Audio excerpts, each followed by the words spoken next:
My name's Dave Dupuis, founder of MoneyPartnerFormula.com, and this show is built for everyday real estate investors who are actively doing deals and looking to scale using other people's money. So if you're an active real estate investor and you want to get featured on this show to talk about your own real estate and capital raising experiences, then just go to daveinterviewsyou.com. Now let's get rolling with this episode, and remember to subscribe for daily interview content. Hey kids, welcome back. Today our special guest does a variety of things in real estate. Adam Dupuis has got experience in doing wholesale deals. He's getting involved in an RV resort. He's done some capital raising, and he's also a fellow podcast host. So zooming in from just outside of New Orleans, we've got Adam Dupuis. Welcome to the show. Thanks, Dave. Pleasure to be here. Yeah, man. So it's currently, as we're recording this, getting towards the end of January 2026. What does real estate day-to-day look like for you these days? Real estate day-to-day for me looks like a lot of project management. I handle a lot of the operations for larger teams. And right now I'm on one that has about 97 people on the roster, but that are mostly commission only. So we're doing a lot of acquisitions. We're heavy in the converting single family into rent by the room models right now. And we're also trying to acquire a 255 pad RV at the moment. Very cool. All right. So the 90 some people that are working with you on a commission basis, I'm guessing that's for the wholesale business. Correct me if I'm wrong. They do wholesale, but they also do buy and hold acquisitions. And so, like I said, when they do those buy and holds, some of them are long-term, some of them are midterm, but the heavy emphasis right now is on the pad split model, which is usually deleting some communal space and adding additional bedrooms in order to get very low, very affordable rents for people. A room could go for $400 to $800 a month, usually in densely populated areas, to make things a little bit more cost effective. Okay, fascinating stuff. So let's unpack that a little bit more, Adam, if you don't mind. So how many of these pad split properties are you guys running at the moment? Right now, we have 2 currently running, 2 going online, and I believe within the next 60 days, we'll be up to 7. Cool. And are these primarily in and around New Orleans or all over the place? The 2 that are current are in Texas. I believe they're both in Houston. And then the 2 that are going online right now are in Slidell, Louisiana, which is just across the pond from New Orleans, about a 30-minute drive. And then all of the rest of them will be also in Slidell. Okay, very cool. So what is your involvement currently in that, and what is it going to be? What's your role? I primarily handle the day-to-day. I did raise money, like you said, for a co-living property before, and I also raised a little bit of money for a multifamily unit. But my gift is logistics, and so that's what I focus on, is taking the capital and the manpower, really coordinating to make sure that everyone is running like a well-oiled machine. So like I said, my day-to-day is usually stuck in the weeds of project management, where we have calendars, we have meetings, we have tasks and to-dos and deadlines, and all the things are breaking all the time, but that's what I'm here for, is to fix it. I chuckle because, that sounds like the life of an entrepreneur, that's for sure. So project management, what does that kind of look like? So you got 90 some people working with you. What are those folks, what are the majority of those people doing on a day-to-day basis as it relates to this? Most of them are cold callers. A lot of them start out that way. I'm a member of Pace Morby's Sub-2 community, have been for a couple of years now. Pace runs a challenge called the No One Left Behind Challenge, where people that join his communities, and sometimes outside the communities, will join these teams, and they go to learn and sometimes get their first deal. I've helped a handful of people get their first deal. That's where we did our 3 or 4 wholesale deals in the last year, was through a No One Left Behind team. So they join, they cold call, they learn the process. They warm that seller, usually through an agent. They warm the agent up to the idea of doing like a creative finance deal, and then they pass it off to a closer. The closer gets it to contract, and then we have dispositions, which then will sell that contract and bring in the assignment fee. Got it. Okay. So that's what most of these folks are doing, but instead of just focusing on wholesale fees and wholesaling these deals, you're looking to pick the diamonds in the rough out of there that will fit really, really well for this pad split model. Am I understanding that part right? Yes, we purposefully select wholesale deals that will fit pad split. So the ideal model is like 2,000 to 2,500 square feet and above. 3.2 or really 4.2 is better, and above, and ample park. If there's garages, even better, because garages can be, if it's a double garage, can be converted into 2 bedrooms. If it's a triple garage, I've seen it be converted into as many as 5 bedrooms additional to the floor plan. Yeah, it's mind-boggling these days what's going on with that. That's for sure. So, yeah, affordable housing, demand's not gonna go down for that anytime soon. That's for sure. So, if everything goes according to plan, what do you see happening for your pad split portfolio over the next 12 months or so, Adam? I think pad split is on the upward side of a bell curve. I think everybody is getting into it. It's what's hot. You have Pace Morby talking about it. You have Jamil Damji talking about it. You have Jerry Norton talking about it. There's a lot of big figures and influencers in the space that are getting into it. And they're averaging like $1,200 a month in cash flow on these properties that would maybe break even on long-term rent. So I think you're going to see a lot more people get into it. With that, you're going to see some disasters. You're going to see a lot of deals fall apart. You're going to see houses go back on the market. You're going to see their values fall because they're going to be somewhere in between construction projects or whatever. I think eventually the market will acknowledge it as a valid building type, right? Just like you can buy a duplex, triplex, fourplex based on its rental income. I think eventually you will be able to buy a pad split house based on its net operating income, just like you would a small multifamily. Yeah. Well, that's really what you're creating, isn't it? It is it turns into a small multifamily, just buy the room instead of buy the apartment. Functionally, yeah. And I mean, we're seeing it. There's a lot of acceptance of it in the marketplace, even in places like New Orleans that don't have a big market for pad split yet.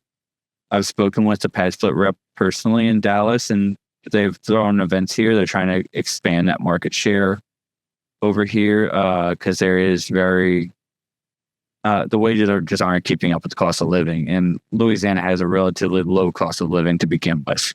Hey there, if you're a capital raiser, a syndicator, or a fund manager, and you're looking for a steady flow of incoming accredited investor leads, then go ahead, grab a free copy of my new book, How to Get 20 Accredited Investor Meetings Every Month Without Cold Calling, Networking, or Chasing People. You can get that at 20accreditedinvestorsbook.com.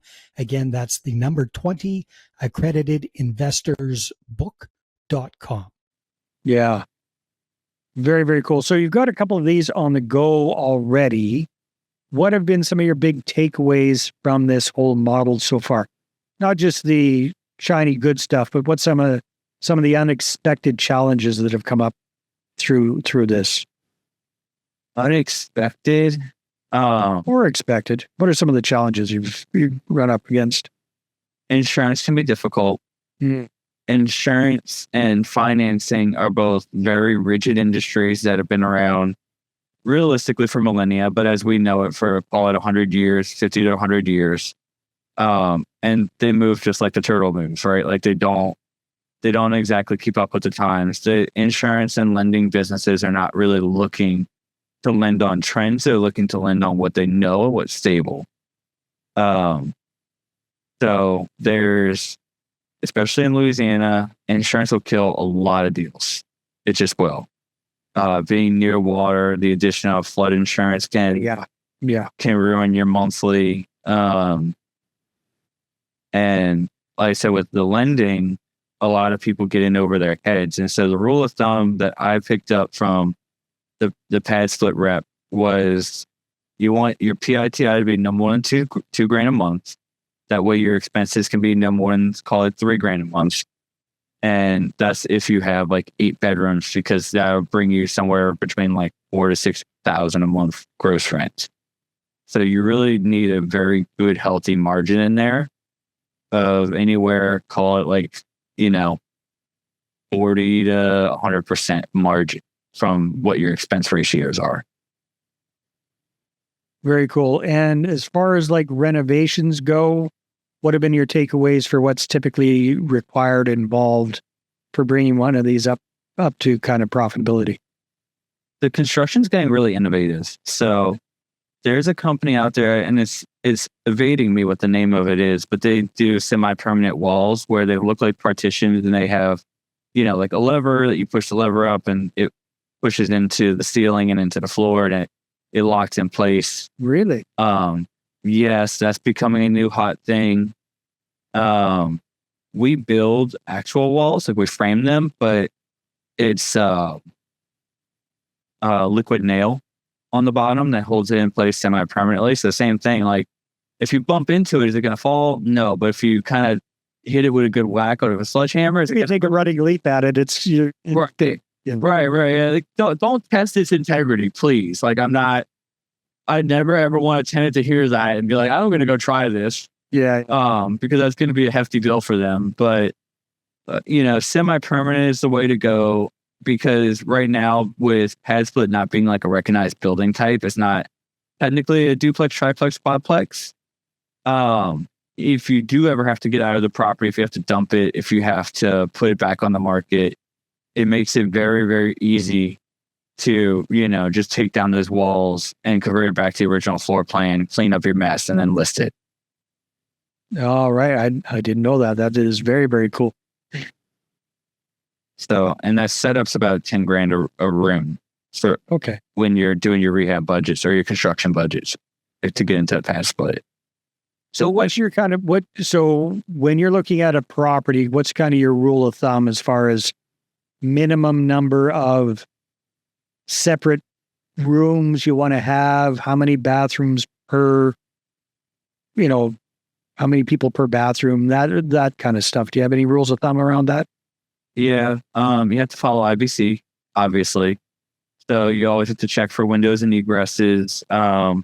Rooms have to be 7 by 9 minimum. We always shoot for like 10 by 10. A lot of times we're doing and I try not to do more than 4 people to a bathroom. Like 8-2 is probably the most ridiculous I've seen, but realistically, try to cut that in try to do 2 to 1. So I try to do like 8-4s, 10-5. 10-4 is okay, but you just don't want everybody using the same bathrooms, because more often than not, whatever house you buy is a master, right?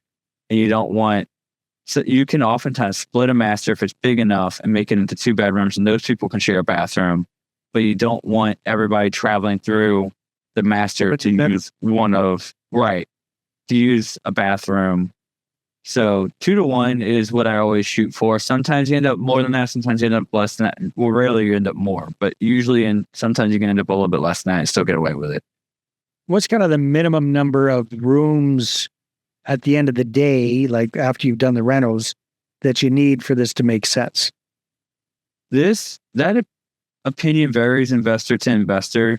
I have seen some that have tried to take like a 3-2 and turn it into like a 4 or a 5-2 and market it more like a luxury, almost like individual, like studio apartments inside of a big house with a big floor plan. And I haven't seen as much success with that as I have just going with the lower rents and more bedrooms. So typically I'd say like a lot of people are shooting for like 8, 9, 10, but you can easily do like 6, 7, just depending. With 6 or 7, it's still a moneymaker. Yeah, as long as you know what you're doing and your underwriting is tight, and if you can break even, I would say with like 70% occupancy, then generally speaking, you'll be all right, regardless of whatever you could have 12 bedrooms, 14 bedrooms. It doesn't matter as long as you can break even at a good occupancy rate. Yeah. Cool. Now, as we're kind of wrapping up the conversation, Adam, what about dealing with 6, 7, 8 tenants under one roof, having to share kitchens and laundry facilities and all this kind of stuff? Any issues that you've seen coming up with interpersonal challenges, people not getting along, people not cleaning up after themselves? How do you deal with that day to day? Yeah. I actually had the help of an investor friend of mine. He flew into town and we went and checked out one of his properties that he has over here in New Orleans East. People have different rules as far as like tenant screening and who they let in, who they don't let in. He had somebody who had mental health issues that I guess wasn't properly screened for, which I would say is probably the biggest thing, right? This guy was going around threatening the other tenants, telling them he was going to, kill him, shoot him, all kinds of crazy things. The police ended up being called and we ended up getting him to voluntarily leave and move out. But that was a challenge in and of itself. Other than that, there's surprisingly less cohabitating challenges than you would think. I know some people that do single sex housing, some people do co-ed, some people do niche interest groups like disabled veterans or sober living or halfway houses or some kind of rehabilitation transition. So there's a number of different ways you can kind of segment it. I've noticed a lot of people have success with the veterans groups because they get along very well. They already have a sense of camaraderie. Yeah. So it's less challenging than you would think, but it ultimately comes down to the screening for sure. Okay. Yeah. Good points. Awesome. Well, this is fascinating stuff, Adam. Congratulations on jumping into this and getting a lot of experience very, very quickly. If people are listening or watching this and they'd like to connect with you, what's the best way for them to do that? Yeah. So across all platforms, my handle is at the Adam Dupuis, and that's Dupuis. The best one to connect with me on is Instagram. That's where I'm the most active. So if you send me a DM there, I will respond to it. That's probably the best way. Awesome, Adam. Thanks for being on the show. Appreciate it, Dave. All right, everybody, take care. We'll see you on the next one. Hey there, I really hope you enjoyed that episode. And as always, if you want to listen to more daily interview content, make sure you subscribe. And if you're an active real estate investor and you're doing deals and you'd like to get featured on this show, then just head over to daveinterviewsyou.com.